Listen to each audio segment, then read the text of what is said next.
నమస్కారం అండి. మరి ఈరోజు మనం ఒక చిన్న టాపిక్ గురించి తెలుసుకుందాం. దాన్నేమంటే పీస్ ఆఫ్ మైండ్ గురించి, పవర్ ఆఫ్ మెడిటేషన్ గురించి చిన్న ఒక సబ్జెక్ట్ లాగా తెలుసుకుందామండి. మరి చూడండి, ఎంతోమందికి మానసిక ఒత్తిడి ఉంటుంది. ఎంతోమందికి ఆలోచనలతో బుర్ర వేడెక్కిపోతుంది. ఎంతోమంది వాటి వల్ల అనారోగ్యం పాలవుతూ ఉంటారు. అలాగే ఎంతోమంది ఎన్నో రకాలుగా బాధలు పడుతూ ఉంటారు.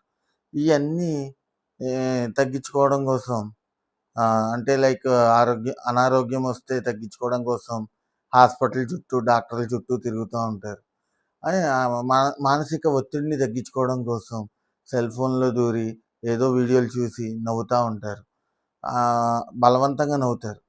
అంటే ఇవన్నీ కూడా ఏం చేస్తాయంటే మీకు టెంపరరీగా మాత్రమే, అంటే తాత్కాలికంగా మాత్రమే ఇవన్నీ ఉపయోగపడతాయి. కానీ నిజానికి మనకి తాత్కాలికం అనేది ఎంతసేపు ఉంటుందండి? తాత్కాలిక ఉపశమనం ఎంతసేపు ఉంటుంది? మహా అయితే ఒక రోజు, లేకపోతే 2 రోజులు, లేకపోతే ఇంకా డీప్‌లోకెళ్తే ఒక గంట, 2 గంటలు, లేకపోతే ఇంకా క్షణాలు. అంతే తప్ప దీనివల్ల వచ్చే పర్మనెంట్ సొల్యూషన్ ఎవరికీ తెలియట్లేదు. సొల్యూషన్ ఏంట్రా అంటే ఖచ్చితంగా మెడిటేషనే అనమాట. ఈ మెడిటేషన్ మనల్ని ఏం చేస్తదంటే, మనం కళ్ళు మూసుకొని శ్వాసను గమనిస్తున్నప్పుడు మన యొక్క అవయవాలన్నిటిని దిగ్బంధనం చేస్తున్నాం. ఏ విధంగా? మన కళ్ళు మూసుకుంటున్నాం, మన నోరు మూసుకుంటున్నాం, ఏ మంత్రాలు చదవట్లేదు. సో, నోటికి పనివ్వట్లేదు. కళ్ళును మూసేస్తున్నాం. మన దృష్టంతా మన శ్వాస మీద పెడుతున్నాం. అంటే బ్రెయిన్‌కి కూడా అక్కడ వర్క్ ఇస్తున్నాం. మన మనసుకి కూడా కేవలం శ్వాసను గమనించు అని చెప్పి వర్క్‌నిస్తున్నాం. అప్పుడు మనసు ఆలోచించదు, బ్రెయిను ఆలోచించదు. నీ కళ్ళు 2 మూసుకుంటాయి. నీ కాళ్ళు 2 కట్టేస్తున్నావు. వేలల్లో వేలు పెట్టుకొని చేతులు కట్టేస్తున్నావు. ఇన్ని విధాలుగా నీ బాడీని కట్టిపేస్తున్నప్పుడు అప్పుడేమవుతది? నీలో ఉన్న మానసిక ఒత్తిడి గానీ, నీలో ఉన్న ఆలోచనలు ఎన్నున్నా ఇవన్నీ కూడా శూన్య స్థితికెళ్ళిపోయి, నీకు పర్మనెంట్ ఈ యొక్క సొల్యూషన్ ఖచ్చితంగా ఏంట్రా అంటే ఇదే ధ్యానం అండి. ఎప్పుడైతే మనం మైండ్‌లో ఉన్న ఆలోచనలన్నీ శూన్య స్థితికి వెళ్తున్నాయో, అంటే ఆలోచన రహిత స్థితి అంటారు దీన్ని. శూన్య స్థితికి ఎప్పుడైతే మనం వెళ్తున్నామో, అప్పుడు ఆటోమేటిక్‌గా మీ మైండ్ ఏమవుతది? పీస్‌ఫుల్‌గా తయారవుతది. దీన్నే పీస్ ఆఫ్ మైండ్ అంటారు. ఇప్పుడు power of meditation, power of meditation గురించి చెప్తున్నాను చూడండి.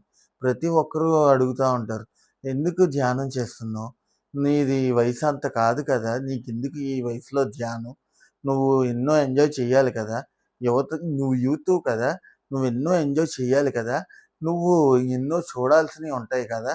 నీకెందుకయ్యా ఈ మెడిటేషన్ అని నన్నైతే చాలామంది అడుగుతా ఉంటారు.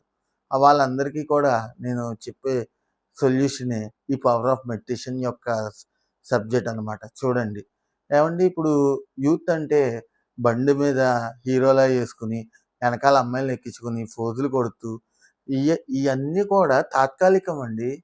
రియల్ ఎంజాయ్‌మెంట్ కాదు. మనం చేయాల్సిన రియల్ ఎంజాయ్‌మెంట్ ఏంట్రా అంటే, మన గురించి మనం తెలుసుకోవడమే. మన గురించి మనం ఎలా తెలుసుకుంటాం అనే క్వెషన్ మీకు రావచ్చు. యెస్. మీరెప్పుడైతే కళ్ళు మూసుకొని ఇలాగా మీ శ్వాసను గమనిస్తున్నారో, ఇంగో వీడియోలో ఒకసారి నన్ను చూడండి.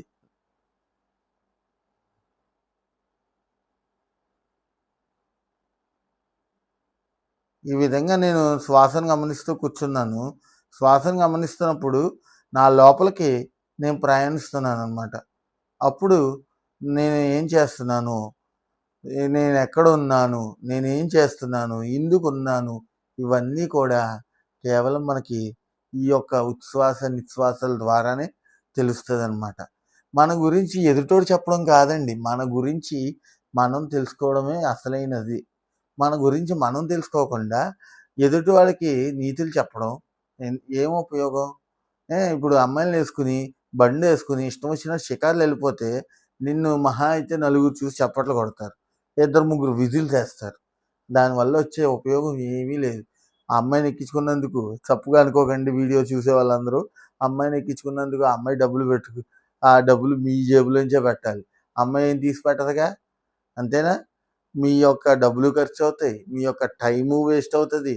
మీ యొక్క శ్రమ వేస్ట్ అవుతది. ఎందుకు? అన్నీ వేస్ట్. అదే మీరు మీ ఇంట్లో కూర్చొని లేదా మంచం మీద మంచం మీద కూర్చోవచ్చు, కింద కూర్చోవచ్చు, సోఫాలో కూర్చోవచ్చు, కుర్చీలో కూర్చోవచ్చు. కూర్చొని ఎప్పుడైతే మీరు మీ యొక్క శ్వాసతో మీరు అనుసంధానమై ఉంటారో అప్పుడు ఖచ్చితంగా మీకు లోపలికి విశ్వశక్తి అంటే ఎక్కడి నుంచి వస్తది. ఎక్కడి నుంచి ఎక్కడో ఆకాశం నుంచి నీ బ్రెయిన్‌లోకి ఆ విశ్వశక్తి వచ్చి అదేం చేస్తది? నీ లోపలున్న చక్రాస్ అన్నిటిని యాక్టివేట్ చేస్తది. ఎప్పుడైతే మీలో ఉన్న చక్రాస్ యాక్టివేట్ అవుతున్నాయో ఆటోమేటిక్‌గా మీరు ధ్యానం ధ్యాన స్థితిలోకి వెళ్తారు. ఎప్పుడైతే మీకు విశ్వశక్తి మీలో వస్తుందో అప్పుడు మీకు లోపల ఉన్న మానసిక ఒత్తిడి తగ్గుతుంది. స్ట్రెస్ లాంటివి ఏవున్నా అవన్నీ పోతాయి. ప్రశాంతంగా ఎంతో ప్రశాంతమైన విముక్తిని మీరు పొందుతారు. వేమన కవి గారు చెప్పారు. ఏమని? గాలిలోన పుట్టి గాలిలోన పెరిగి గాలిలోన మర్మమెరుగలేము. ముక్కులోని గాలి ముక్తికి మరిదారయ విశ్వదాభిరామ వినురవేమా. అంటే మనం గాలిలోన పుడుతున్నాం, గాలిలో పెరుగుతున్నాం. గాలిలోనే మనం ఏమవుతున్నామో మనకు తెలియట్లేదు. మన ముక్కులోన గాలే మన ముక్తికి దారి అని ఆయన ఎంత విడమార్చి మనకు చెప్పారు. కానీ మనం అది అర్థం చేసుకోలేకపోయాం. అలాగే మనకి చూసుకున్నట్లయితే చా బుద్ధుడు కూడా ఆయన ఏం చేశాడు? వచ్చి ఆయన పుట్టుక రాజపుట్టుకలో పుట్టినా ఆయన రాజ్యాన్ని అనుభవించలేదు. ఏమనుభవించాడు? ప్రతి ఒక్కరికి ధ్యానాన్ని, జ్ఞానాన్ని అందజేయాలి. ప్రతి ఒక్కరికి దాని గురించి తెలియజేయాలని చెప్పి ఆయన ఒక భిక్షగాడిలాగా మారి, సన్యాసిలా మారి ధ్యానం గురించి, జ్ఞానం గురించి బోధిస్తుంటే మన మన మానవులు ఏం చేసాం? తిరిగి బుద్ధిజాన్ని పుట్టించాం. ఆయన అసలే చెప్పాడు. కులాంతరం వద్దు, మతాంతరం వద్దు. ఈ భూమి మీద ఉన్న అందరూ సమానమే. ఈ భూమి మీద ఉన్న ప్రతి జీవి సమానమే. ఏ జీవిని బలి ఇవ్వద్దు అని ఆయన స్పష్టంగా చెప్పాడు. కానీ మనం ఏం చేసాం? ఆయన చెప్పిన మాటల్ని ఆచరించడం మానేసి ఆయన చేసినట్టుగా అంటే ఇలాగా జుట్లు పెంచేసుకుని సన్యాసంలాగా వస్త్రాలు ధరించేసి మేము బుద్ధులం అని చెప్పి బుద్ధిజాన్ని సృష్టించాం. అంతేనా? అలాగే షిరిడి సాయిబాబా కూడా ఒక మాట చెప్పారు. ఏమని? నా దగ్గర మీరు ఎంతోమంది నా దగ్గరకు వస్తారేమో, కానీ నా దగ్గర ఉన్న నిధిని మీరెవరూ తీసుకోలేరు. అంటే దాని అర్థం ఏంటి? ఆయన దగ్గర ఏమైనా బంగారాలు ఉన్నాయా? వెండి ఉందా? లేకపోతే ఇంకేమైనా ఉన్నాయా? ఆయన దగ్గర ఉన్నదేంటి? ఒక జోలి, ఒక తలపాక. అంతకుమించి ఆయన దగ్గర ఏమీ లేదు. మరి ఆయన దగ్గర ఉన్న నిధేంటి? జ్ఞానము. ఆ జ్ఞానాన్ని ఆయన ఎలా పొందాడు? ధ్యానం చేసే పొందారు. దీన్ని బట్టి అర్థం చేసుకోవాలి. ఆయన కూడా అందరూ కూడా సమానమే అని చెప్పారు. ఒక ఆయన్ని అడుగుతారు, నువ్వు హిందువా, ముస్లింవా అని. నువ్వు హిందువు అయితే నేను నీకు హిందువులా కనిపిస్తాను. నువ్వు ముస్లిం అయితే ముస్లింలా కనిపిస్తాను. నువ్వు క్రిస్టియన్ అయితే నీకు యేసుక్రీస్తులా కనిపిస్తాను అని ఆయన అంత స్పష్టంగా చెప్పినా కూడా మనం ఏమైనా అర్థం చేసుకున్నామా? ఏమీ లేదు. కేవలం ఆయన పేరు మీద భజనలు చేయడం, ఆయనకి ఎన్ని ఊర్లు ఉంటే అన్ని ఊర్లో గుళ్ళు కట్టేయడం. ఇది మనం చేసుకుంది. అంటే ఇక్కడ మనిషి యొక్క మైండ్ సెట్ ఏంట్రా అంటే క్రియేటివ్ చేయడమే.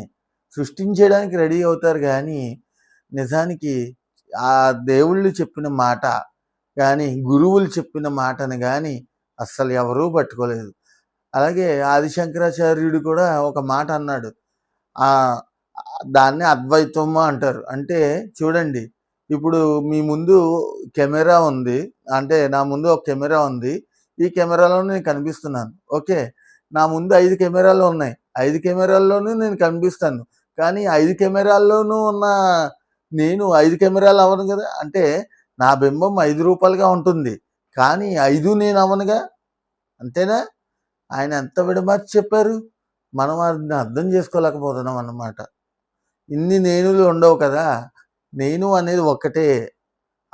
ఇన్ని నేనులు ఎక్కడి నుంచి వచ్చినాయి? ఇదంతా కేవలం మన మనిషి యొక్క బుర్ర అంటే మనిషి యొక్క జ్ఞానం ఎక్కడికో వెళ్ళిపోయింది. టీచర్లు మనకి స్కూల్లో పాఠాలు చెప్పారు. తల్లిదండ్రులు మనకి ఎన్నో నీతి కబుర్లు చెప్తారు. ఇయన్నీ జ్ఞానమే కదా! మరి మీరు చెప్తున్న జ్ఞానం ఏంటి అని మీకు డౌట్ రావచ్చు. యెస్. ఆ జ్ఞానం ఇంకిత జ్ఞానం. టీచర్లును, పేరెంట్స్ మనకు నేర్పింది ఇంకిత జ్ఞానం. ఇక్కడ మన ఎంతోమంది గురువులు గాని, మాస్టర్లు గాని వచ్చి మనందరికీ మనకి నేర్పేది ఆత్మజ్ఞానం. ఇంకిత జ్ఞానం వేరు, ఆత్మజ్ఞానం వేరు. ఇంకిత జ్ఞానంలో ఉన్నంత సేపు అందరూ బాగున్నారు. ఆత్మజ్ఞానంలోకొచ్చాక ఇంకా బాగుంటారు. అందుకే ప్రతి ఒక్కళ్ళు కూడా చూసారు కదా! పీస్ ఆఫ్ మైండ్ ఎలా ఉండాలో, మెడిటేషన్ యొక్క పవరు ఒక మనిషిని ఎన్ని విధాలుగా మారుస్తుందో చూస్తున్నారు కదా! మరి ఈ మనిషి యొక్క మెడిటేషన్ పవర్ పెరగాలంటే ఏం చెయ్యాలి? తీసుకునే ఆహారంతోనే వ్యవహారం నడుస్తుంది. ఏ ఆహారం తీసుకోవాలి? శాకాహారం తీసుకోవాలి. ఉత్తి శాకాహారమేనా? కాదండోయ్! ఇక్కడ ఆగండి. శాకాహారంలో ఇంకో రకం ఉంది. శుద్ధ సాత్విక ఆహారం. శుద్ధ సాత్విక ఆహారం తీసుకున్నప్పుడు మాత్రమే అప్పుడు మీరు ఖచ్చితంగా పీస్ ఆఫ్ మైండ్ యొక్క మెడిటేషన్‌కి అర్హులవుతారు. మీ మైండ్ కూడా పీస్ అవుతది. మీ లోపల ఉన్న మీ ఇన్నర్ కూడా పీస్‌ని గెయిన్ చేస్తది. అలాగే మీ మైండ్‌లో ఉన్న ఆలోచనలు శూన్యం చేస్తాయి. మీకు అనంతమైన విశ్వశక్తి మీలోకి ప్రవహించి మీరు గ్రేట్ మాస్టర్‌గా మారతారు. ఇది నేను పొందిన ఆత్మజ్ఞానంలో మీ అందరికీ పంచడానికి వచ్చాను. మరి నాకు ఈ అవకాశం ఇచ్చిన నేచర్ మెడిటేషన్ ఛానల్ వారికి ధన్యవాదాలు తెలియజేసుకుంటూ, మరి లోకా సమస్త సుఖినో భవంతు, సర్వే జనా సుఖినో భవంతు, సకల జీవ ప్రాణ కోటి సుఖినో భవంతు.